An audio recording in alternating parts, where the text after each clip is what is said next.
ममता बनर्जी के उड़े होश, बंगाल चुनाव में उतरे योगी के 300 एनकाउंटर स्पेशलिस्ट सुपर कॉप। अचानक यूपी से बंगाल भेजे गए सिंघम अजयपाल शर्मा। टीएमसी के गुंडों में मच गई भगदड़। योगी के सबसे तेज तर्रार आईपीएस जिसने कर दिए 18 महीने में 75 एनकाउंटर, अब वही अफसर बंगाल के गुंडों का मिट्टी में मिलाएंगे गुरूर।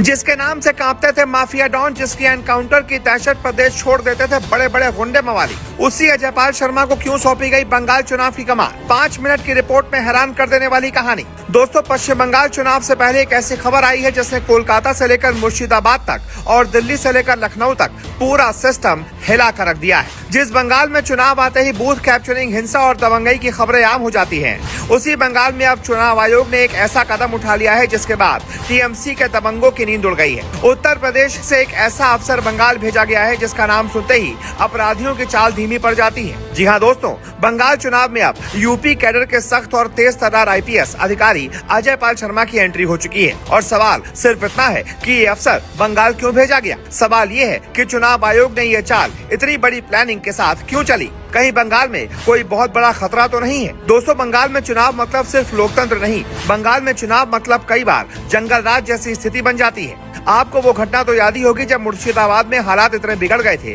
कि कई न्यायिक अधिकारियों तक को घंटों तक परेशान किया गया, पूरा प्रशासन हिल गया था। और यही वजह है कि इस बार चुनाव आयोग किसी भी तरह की ढील देने के मूड में नहीं है। इसी बीच बड़ी खबर सामने आती है, प्रयागराज में ज्वाइंट पुलिस कमिश्नर के पद पर तैनात आईपीएस अजयपाल शर्मा को बंगाल चुनाव के लिए बड़ी जिम्मेदारी सौंप दी जाती है। बताया जा रहा है कि उन्हें चुनावी माहौल को देखते हुए चुनाव ऑब्जर्वर जैसी महत्वपूर्ण भूमिका में भेजा गया है। और दोस्तों, ये कोई सामान्य पोस्टिंग नहीं होती। चुनाव ऑब्जर्वर का मतलब होता है पूरे इलाके में पुलिस, प्रशासन और सुरक्षा व्यवस्था को कंट्रोल में रखना। मतलब अगर कोई गुंडागर्दी करेगा, अगर कोई वोटर को धमकाएगा, अगर कोई हिंसा फैलाने की कोशिश करेगा तो उस पर तुरंत एक्शन होगा।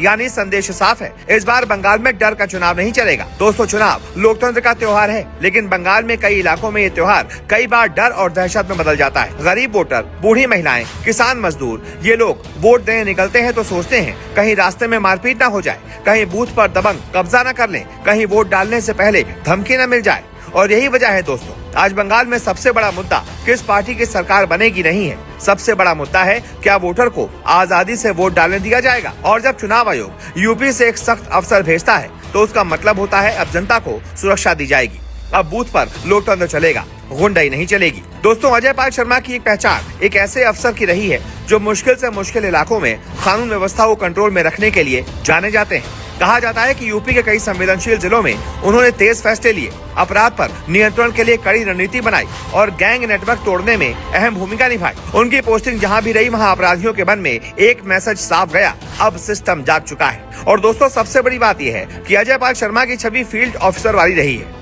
मतलब ये वो अफसर नहीं है जो सिर्फ ऑफिस में बैठकर आदेश देते हैं, बल्कि जमीन पर जाकर स्थिति को खुद समझते हैं। अगर किसी अफसर की काबिलियत का अंदाजा लगाना हो तो देखिए कि उसे कौन सी जिम्मेदारी दी जाती है। महाकुंभ जैसे आयोजन में जहां करोड़ों श्रद्धालु आते हैं, वहां सुरक्षा, ट्रैफिक, भीड़ प्रबंधन और इंटेलिजेंस का दबाव किसी युद्ध से कम नहीं होता।